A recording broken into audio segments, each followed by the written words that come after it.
విశ్వాసం ఉంచడం ద్వారా, అలాగనే యేసుక్రీస్తు ప్రభు చెప్పిన విధముగా బాప్టిజం పొందడం ద్వారా ప్రతి ఒక్క మనిషి, అలాగనే ప్రతి ఒక్క పాపి కూడా ఇదిగో వారి పాపముల నుంచి విడిపించబడి పరలోక రాజ్యానికి నిత్య నివాసులుగా ఉంటారు.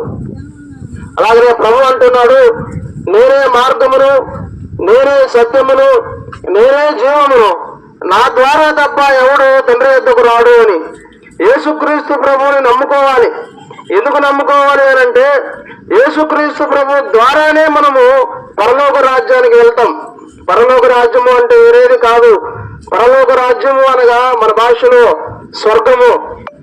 స్వర్గము అనేది ఒకటి ఉంది, నరకము అనేది కూడా ఒకటి ఉంది. మనము చిన్నప్పటి నుంచి ఇంత వయసు వచ్చేంత వరకు చేసిన పాపాల నిమిత్తం మనం చనిపోతే నరకానికి పోవాలి.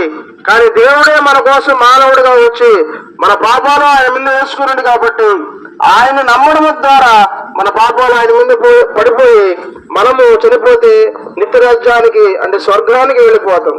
అందుకని ఈ మాటలు విన్న ప్రతి ఒక్కరు కూడా ప్రభువైన యేసునందు విశ్వాసం ఉంచాలి. అప్పుడు మీరు మీ ఇంటి వారి రక్షణ పొందుతారని దేవుని గ్రంథము తెలియజేస్తుంది.